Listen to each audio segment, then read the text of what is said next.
All right, Alexander, let's talk about the Trump 28-point peace plan, which has been published. Ukraine media, Ukraine parliament members, they published the 28-point peace plan. At least they claim this is the 28-point peace plan. The New York Post confirmed that this is the peace plan, according to their sources. Russia has not said anything yet. Maybe they will by the day's end. Your thoughts on the 28-point peace plan? It is quite different than what information we were getting just 2 days ago, as far as the details of these talks between Witkoff and Dmitriev were about.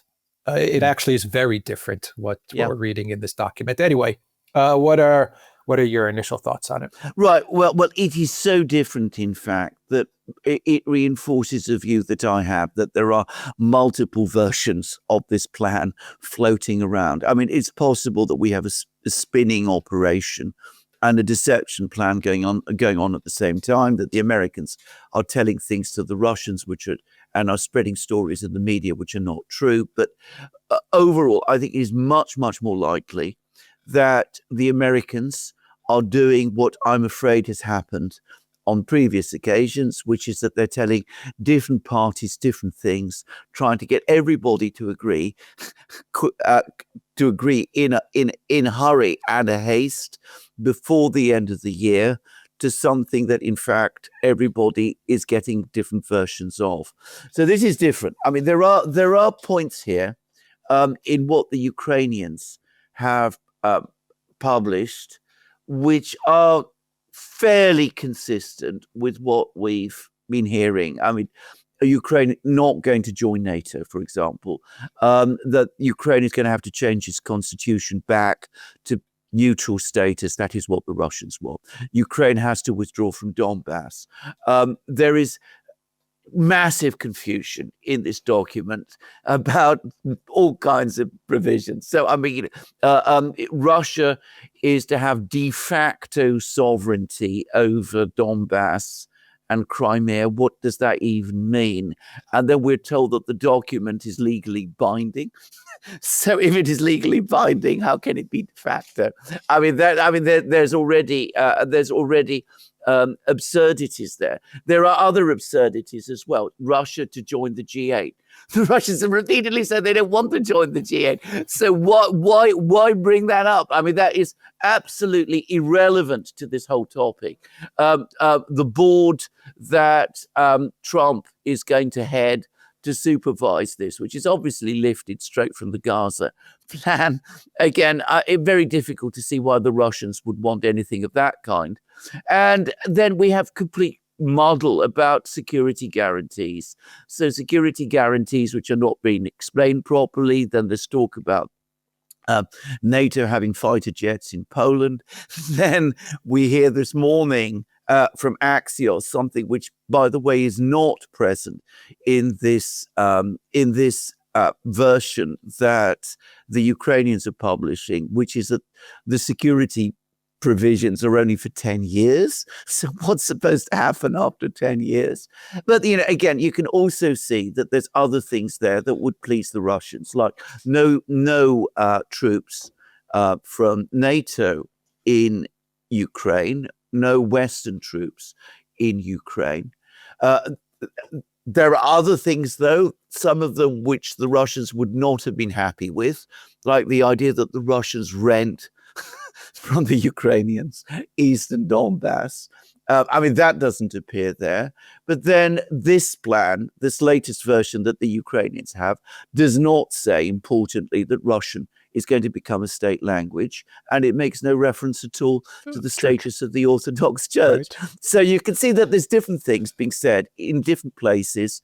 The media, somebody is briefing parts of the media to give the impression that some things are being agreed.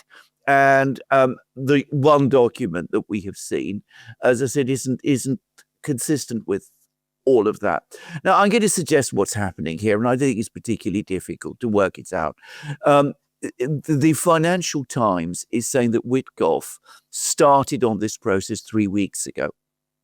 3 weeks ago puts us exactly at the time when Putin met with Gerasimov and the generals, and the Russians announced the fact that the Ukrainians had been trapped, Ukrainian forces had been trapped in Pokrovsk and Kupiansk. And I think at that moment, somebody understood finally in Washington, and when I say somebody, I mean Trump finally understood in Washington that the story has been spun for the last couple of months, that the Ukrainians were holding their own, was absolute nonsense. And the one thing that it seems to me that Trump is obviously frightened of, terrified of, is that there's going to be a fall of Saigon moment. We saw that when Kabul fell in Afghanistan, Biden's reputation never recovered. Trump wants to avoid that at all costs. So he told Witkoff, for heaven's sake, get something sorted out with the Russians and the Ukrainians fast before the end of the year, so I'm not faced with something like that. So that Witkoff, since then, has been working away. He's been talking to Dmitriev. Clearly, these have been conversations which have been conducted mostly with Dmitriev in Moscow. So these are phone conversations. There is some reports that Dmitriev came to the US and met Witkoff in Florida or something of that, and who knows? But anyway, there's been some input from the Russians, so you can see that some of the things are tilted a little bit to the Russians. There's also, however, attempts to, as I said, satisfy the Ukrainians, or at least get the Ukrainians on board by making various concessions of various kinds to them. So the Russians have been told one thing, the Ukrainians have been told something else. But there's a huge rush to try and get something cobbled together as quickly as possible before the military situation collapses on the front lines. And it's even less coherent than it appeared when we discussed it in the live stream that we did with Daniel McAdams, because clearly, as I said, it's not really thought through. Yeah, there's a lot of question marks with just about every single bullet point, to be quite honest, on this peace plan. There are no details or any specifics, clarifications on certain points. For example, it talks about Ukraine not getting into NATO, and Ukraine not getting into NATO being enshrined in the NATO articles or NATO guarantees, promises. Trust me, bro, Ukraine is not going to get into NATO. And it also says no NATO expansion. NATO's going to promise no more further expansion. Once again, trust me, bro, we're not going to expand. But I mean, how are these mechanisms going to work? You said this is going to become internationally binding under international law. It's going to be binding, but how? I mean, you don't have any of the mechanisms as to how this is going to be guaranteed. What NATO is just going to promise? We're not going to expand. Okay, Russia's supposed to believe this? Sure. Minsk III then. That's what we're talking about, right? So I mean, there's nothing really to grab onto here. As you read this document, it says that Ukraine's going to enter the EU. Yes. Okay, what's the difference between the EU and NATO? Well, exactly. Right. I mean, if it enters the EU, does it also become part of of the EU army, which is going to just be an offshoot of the NATO army? Right. I mean, we've been talking about this at length, right? The whole Ukraine entering the EU as the EU is talking about entering into a conflict with Russia in 3 years. Trump is going to be the leader of this entire peace plan. He's going to be the chairman of the board once again. So Ukraine is now Trump's. Yeah. The frozen assets. Yeah. Russia's going to. I mean, Russia's going to give 50 billion to the United States, and Ukraine's going to give 50 billion, or 100 billion. The EU's going to pitch in. Yeah. I mean, yes. I read that part, and this looked like the United States coming in and saying, we're going to get money from you, Russia. And we're going to get money from you, Ukraine, and we're going to get money from you, Europe, because we're the neutral mediator, right? Yeah. This is how they position themselves. We're the neutral mediator. Yes. And so we're going to get money from all sides. Yes. An incredible part of a condition in the peace plan. Donetsk. Ukraine pulls out of Donetsk, it says. But Russia, when you read the sentence, that's what we have as a sentence. Yeah. Once again, there's no detail to it, but when you read it, it basically says that yes, de facto recognition of Donbass or Donetsk, but this is the important part, it's a demilitarized zone. Yes. So Russia does it's a freeze. Russia doesn't really have Donetsk. Yeah. It becomes more of a freeze because it's a demilitarized zone that we de facto recognize as Russia, not de jure, de facto, but it's demilitarized.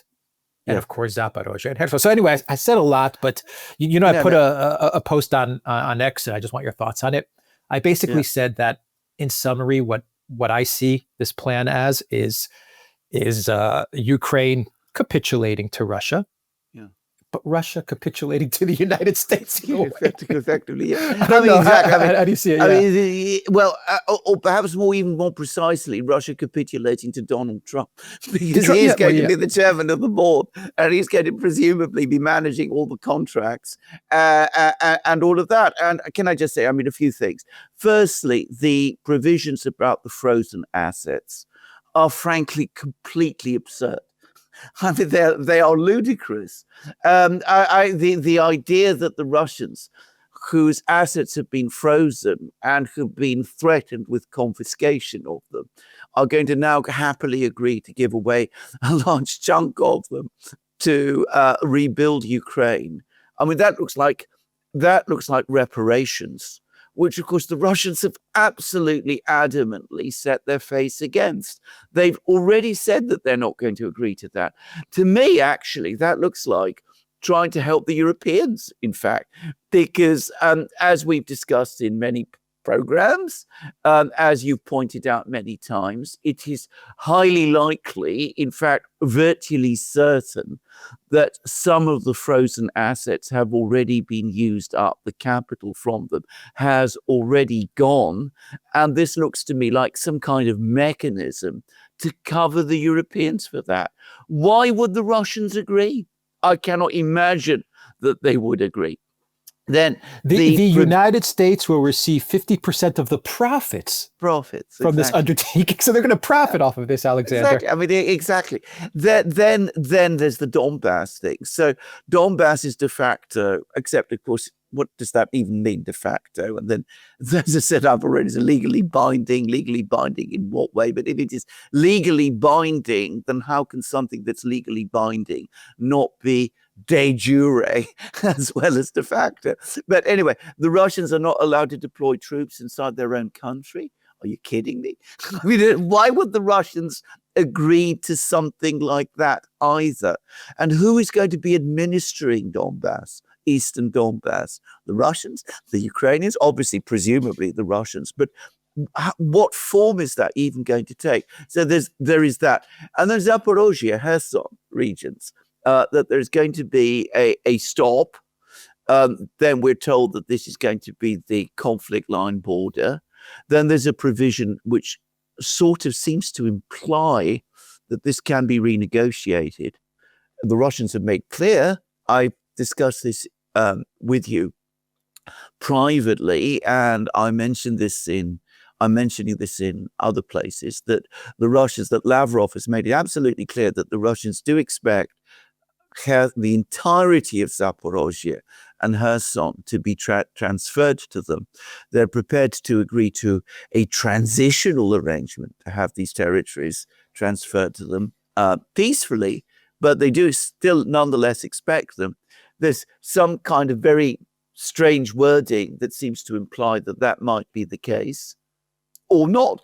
It's difficult to say because it's all over the place. It's going to create, if this is the wording that's eventually used, then one can just see how how there is going to be arguments and disagreements about this, and how very quickly this whole thing could fall apart. Now, to repeat again, this does actually make a departure from what we've seen previously. I mean, it's clearly a significant shift towards the Russian position. I mean, we have to say that it doesn't go anywhere close to fulfilling what the Russians say they want. And Putin, and we need to speak about Putin, and we should do in a moment, but Putin again reiterated just after this document was published that all of the provisions of the special military operation must be fulfilled. So it doesn't look as if he's in any kind of mood of give and take here. But anyway, what this can serve as is a discussion document. It could be used as a basis for a negotiation. But this would be a long, complicated process. It's absolutely not going to be resolved by the end of the year, as Trump appears to want. And given that, I mean, I can't help but think that it's going to not be able to keep pace with the very rapid developments in the military situation. If something like this had been proposed by Trump and his team after he was inaugurated in January, it would have marked a major breakthrough. We could have had a serious negotiation between the Americans and the Russians at that point, and something might have come of it. But now, at this point, with the Ukrainian forces collapsing in Donbass, it's too little too late. So it seems to me, from a Russian point of view. Right. Discussion document. I agree. Maybe this could be a document that Russia and the United States can discuss over the next year or two. Yeah. I think that's a realistic timeline, right? Yeah, I mean, 28 points is a lot to discuss. I mean, they even the document even mentions the New START treaty as well. So, I mean, what does that have to do with this? I mean, that you're absolutely right to bring that up. I mean, that's absurd. I mean, you want to discuss strategic arms limitation in a completely different, set. That's a completely different set of negotiations. But it's you in can't there. just throw everything together in this kind of way. Exactly. I mean, it has. I have to say this. This has a very amateur look about it. I mean, it's one gets the sense of people like Kushner, who's apparently also involved in this, and Witkoff and Trump himself. None of them have been in the world of diplomacy before. And they're just rushing to throw everything together as quickly as they can to try to get something to stick so that they can end the fighting before Kiev falls. I mean, this is what it looks like to me. Yeah, no doubt about it. The sentence about the G8, Russia's going to be invited back to the G8. What do they? Why would they want to be part of the group of losers of the G7? Yes, exactly. I mean, exactly. You have BRICS, and now what? Russia's just going to ditch BRICS to be part of the G8 again. I mean, Yes. it's nonsense, but it's in there. Yes. And this takes me to my point. Okay, discussion document, fine. I can accept that. Yeah. Let's talk about this over the next couple of years. We got a bunch of points here. Yeah. Some are connected to Ukraine, some are not. But let's sit down over the next year or two and hash these things out as the United States and Russia. That makes sense. But that's not how this was positioned. No. This has been positioned as a peace agreement. Yes. Exactly. So, I mean, and allegedly, according to the Financial Times, Zelensky's going to sign this, or he's expected to sign this by Thanksgiving, and then it's going to be presented to Russia. Yes. And so if Zelensky signs it, or even if he doesn't sign it, all the blame's going to fall on Putin and Russia on this. And we're going to get back to the same narrative of Russia. Russia does not want peace. You see, Trump is going to say, I presented a beautiful 28-point peace plan. It was beautiful. There's never been a peace plan like it in the history of the world. Yes. and Putin didn't want to sign it, or Putin wanted to talk about it, or Putin Yes. wanted to delay it. Yes. And then we're going to enter a cycle of more escalation, Yes. because Lindsey Graham's going to jump on that, and then all the neocons are going to jump on that, the media is going to jump on that. Yes. So I guess my question is twofold then, or maybe I've got three questions to throw at you. Is this document for real, or is this a fake out? I mean, is there a real document that's floating around, and this is the joke document? That's question number one. Off of that question, how does Putin allow himself to get dragged into this? Because the Russians are very, if there's one thing Russia is when it comes to diplomacy and documents and legal contracts and agreements, very, very professional, right? Yes. Yes. How did they allow themselves to be dragged into this? I mean, this document is, I mean, if a professor was going to grade this document, they would give it an F, Yeah. right? And it has Russia's, and allegedly, or somehow, through Trump's marketing, through his messaging, through the media saying this is connected to Russian officials, Russia's been dragged into this as being part of these talks. Yes. So how did Putin allow this? How did the Kremlin allow this? And my final question is, was this part of the talks in Alaska? I mean, was this actually part of what Lavrov was talking about when he said that in Alaska we had an understanding? Well, right. There's a lot to say here. Yeah. Like the first thing to say is that I think that this document is for real, and I think there are other documents that are also floating around, which are also for real. And as I said, I come back to what I said at the beginning. Different people have been shown different versions of this plan, and apparently, and the media are saying that the Ukrainians have already tweaked part of this plan. So there were apparently, in one version of this plan, all kinds of provisions about investigating corruption in Ukraine, which the document that we are now being presented with doesn't show. So there are different versions of this. Of which Umerov negotiated this, by the way, according to sources, which is interesting in and of itself. Exactly. Exactly. So there are different versions of this floating around. As I said, the Russians have presumably, or at least Dmitriev, who, remember, is also not a diplomat, by the way, well, have been shown one version. Others have been shown other versions. The Russians officially are saying that they know nothing about this, that they've heard that there is some kind of discussion underway, that it is a discussion between the Americans and the Ukrainians.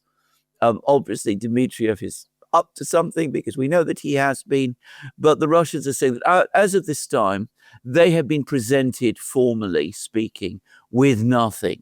And this, as we're making this program, the Russians are also saying that they don't even know whether or not it's true that Zelensky has said that he really is prepared to negotiate and discuss this document with Trump. Now, this is the point to say, by the way, because absolutely, from a Russian point of view, I think this document, as it stands, cannot work. I mean, they will say that. They say lots of very interesting ideas here. It's moving things forward. Well, it's taking us in the right direction, but this is going to need an awful lot of work, at least a year to get this together. And of course, in the meantime, the military situation is evolving all the time, and we're not going to slow that down. So I think that, by the way, the Russians are going to stick with that. But of course, there's the other side, which is what the Ukrainians are going to say, because I cannot imagine Zelensky and the Ukrainians agreeing to many parts of this document either, changing their constitution so that they become a neutral state again, giving up completely on NATO, withdrawing from Donbass, these kind of things. Again, even the provisions about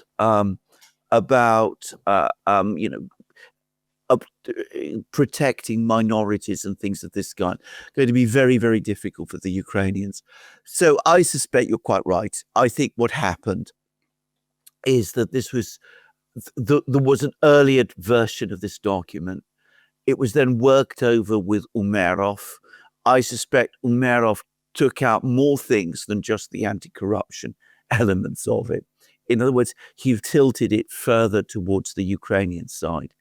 And what we have, the Russians are going to say isn't going to work, and they're going to push back on all sorts of provisions, and they're going to say the frozen assets thing is nonsense. The demilitarized zone in Donbass is nonsense. We have to have much greater clarity about what's going to happen in Zaporozhye and Kherson region. We're not interested in the G8. And this whole business about the START treaty is important, too important to be thrown in as, one talking point in a document like this. So we will be in a, they will say that, and they will say, this is something that you've come up with. We've had some input in it, but as it stands, we're not going to accept it. And we're not going to be embarrassed by it either. Now, Putin made some very interesting points because he went and met the military people and he said things about the Ukrainian government. He said this isn't a government at all. This is a criminal gang, that they have no legitimacy and no legal authority, that they have usurped power, and that they're using that power in order to enrich themselves. And he brought up the topic of the golden toilet, and did so, by the way, using extraordinarily crude language, as Putin sometimes does. So, as we've discussed privately between us, and as the Russians are quite openly saying, what they're now looking for is regime change in Kiev. For the Russians, this is an indispensable part of any negotiation process. It cannot end with Zelensky. They've already said Zelensky has no legitimacy, no authority. So one of the things the Russians are going to come back to the Americans with, and they're going to say, look, you come up with all these interesting plans. Some of them we can work with, some of them we can develop. But the core of the problem now is Kiev and this criminal operation that is in control there. And that has to be changed. And that is an absolute precondition of moving forward with any negotiation. Now, given the incredible language that Putin used, I don't think that he's going to retreat from that. And of course, Trump has made it an awful lot easier for Putin to talk in this way, because of course Trump has also talked about another government, the one in Venezuela, as a criminal operation. So why not? Why can't Putin do the same about Ukraine? Good point. Very good point. Yeah. Ukraine will adopt EU rules on religious tolerance and protection of linguistic minorities. Okay, yeah. Let's adopt the EU rules on human rights. Okay, which have been completely not enforced. Exactly. And I mean, again, this is by the way a very, very sore point with the Russians, because the Russians have repeatedly brought up the fact that the status of Russian speakers in the Baltic states has been terrible, and that there have been attempts to try to get the Europeans to take action to protect the position of Russian speakers in the Baltic states. And notwithstanding that the Baltic states are members of the EU, the Europeans have refused, not just the European Commission, but also the European Court. Just say. Yeah. The document does mention the Nazi ideology. It does mention that. Yeah. But it mentions it in the context of all Nazi ideology and activity must be rejected and prohibited. So, I mean, that could be taken to mean, everything. Okay. Yes. It doesn't specifically zero in on Bandera or anything like that. Well, right? what does that even mean? I mean, we're all in agreement about that. We can all agree about that. But as you rightly said, what if the Ukrainians were to come back and say that Bandera was not, Right. did not follow that ideology, which is, of course, what they do say. I mean, some of us who know the history would argue otherwise, but the Ukrainian version of history is that he was not that at all, that he was a Ukrainian patriot. So again, saying something in this vague way doesn't take us very far. By the way, you mentioned that it's a vague document. I saw that the official Russian news agency, TASS, made exactly that same point about it. And remember, that is a official Russian news agency. And I can't help but think again that must have been discussed with people in the Kremlin and the foreign ministry as well. And they say it will be rejected. All Nazi ideology will be rejected when the United States and Ukraine and other collectivist countries have voted in the UN in resolutions not condemning the ideology over multiple years. Yes. So, I mean, it completely contradicts the voting pattern of the collective West, the United States and Ukraine. Exactly. It also does say that there's going to be elections in 100 days after the agreement is signed. So it does say that. Yes. Okay. Which is, I mean, there are elements that you can see the Russians want. There are elements which are intended to please the Europeans, the thing about the frozen assets and all of that. There are other elements which are intended to satisfy the Ukrainians. As I said, just as Dmitriev has had some input into this, so has Umerov. Yeah. The Peace Council headed by President Trump. All parties involved in the conflict will receive full amnesty for actions committed during the war and will undertake not to file claims or pursue complaints in the future. That provision in the peace plan, my understanding of it from reading the reports from the Wall Street Journal and the New York Times, was actually talking about corruption and having a proper audit of everything that was given to Ukraine, and Umerov changed it around, and he basically said, no, you have to, because of the scandal that we have going on, everyone's going to get full amnesty. Exactly. Myself, Yermak, Zelensky. So, exactly. So they're spinning this. It's interesting. The media is spinning this as if this is a Russian benefit.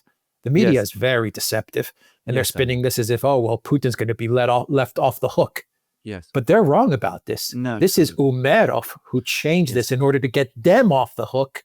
Exactly. From having any legal consequences from the corruption that took place. And I imagine not only them, I imagine a lot of other more important people outside Ukraine as well. Yeah. Basically, anyway, all the theft that has taken place will be forgiven. Exactly. From everybody. Just coming back to the point that you made, the Russians getting blamed when this all falls apart. I think that they're by this point, I think the Russians just. So I come back to my question: how did this happen? I mean, because I mean, I understand what you're saying, but how did Russia just not get on top of the messaging? Did they just allow the Trump White House to run with this? I mean, how did they let it get to the point where this thing is published? Well, I think that's a fair question. It's a very fair question. I mean, I think, again, there are going to be questions about this in Moscow. But to say it straightforwardly, the Russians are very good at some things. Negotiations, the hard work, the professional part of negotiations, they're very good at. Public relations, they're awful at. And the way the Americans are able to spin things, the Russians have never got on top of that. And Putin is absolutely not interested in this. It's a major blind spot that he has. But there it is. I mean, that is the reality. I think the Russians just don't care. And I think it's a major mistake they make not to care. Yeah. But I mean, that's the problem. Well, the Axios article was published on Wednesday, I believe. Yeah. Wouldn't it have been best for Russia, the foreign ministry? The foreign ministry did issue a statement. Yeah. But maybe they should have issued a stronger statement, or maybe Peskov himself should have said something along the lines of, we have no idea what Axios is talking about. Yes. Yes. And we reject any of these claims that we were involved in any kind of negotiations. Yes. Because the result of these negotiations, at least what we're being led to believe, is that the result of these talks between the United States and Russia is this dumpster fire of a document. I mean, Russia's name is attached to it. Yes. Well, and it's interesting, Alexander, because it's being promoted as the U.S. and Russia negotiating this document, and the EU and Ukraine were kept out of the loop. Yes. So wouldn't it have not been better for Russia to say, no, we're not involved in a peace plan. We are involved in talking, but not a peace plan. Yeah. At least not this thing. They absolutely should have done that. And I'm going to say something here about this because clearly the Russians were aware that something was going on. I mean, Axios spoke to Dmitriev, who is not a diplomat, by the way, and who should not have been allowed anywhere close to this, was clearly having some discussions with Witkoff, and in his usual excited and over-optimistic way was talking it up, all sorts of ways, that we can never be sure that Axios is reporting him fully and, correctly. But for that very reason, Dmitriev should never have agreed to speak to Axios at all. But I'm going to say something here. The Russians were caught by surprise by the Axios leak. And I think they were very angry about it. They knew that this was going on. They did not expect this all to come out in Axios in the way they did. They obviously complained about this to Witkoff. Dmitriev obviously complained about this to Witkoff. Witkoff then rushed out a message on X in which he obviously blamed Kellogg. He said that it had been leaked by K. Well, there's no mystery as to who K is. K is obviously Kellogg. Quite possibly it was Kellogg, by the way, who leaked this. And the Russians, as always happens in these situations, were caught flat-footed and they didn't respond rapidly in the way that you said that they should have done. The Russia is a very professional operation in everything except media relations. They simply don't get it. Yeah. And why did Kellogg leak it? If it was Kellogg, let's assume K is Kellogg. Let's assume we don't know, but let's assume, why did this K person leak it? In order to do exactly what you just said, in order to catch the Russians flat-footed, to embarrass them, and to eventually get to a point where Russia is once again blamed for not wanting peace, which will then result in more escalation. Correct. Absolutely. The one good thing about this is that it does seem, though, that Kellogg has lost Trump's confidence. He's announced that, he hasn't announced, there's been no formal announcement of any kind, but the reports say that he's leaving in January, which I believe to be true, by the way. He's been telling Trump for months that all is well on the battlefronts and that Ukraine is winning and that the Russians are useless and that the Americans could easily whip them and all that. And I think that what's started this whole process is precisely the fact that Trump has realized now that none of that was true. So it does look as if Kellogg is leaving, but like, as they say, a dying wasp, he has a sting in his tail, and he stung the Russians by leaking this document with the effect that we've seen. Yeah. All right. We will end the video there, the Duran.locals.com. We're on X, we're on Rumble, we're on Telegram. We are also on Substack. So check us out there. And the Duran shop link is in the description box down below. Take care.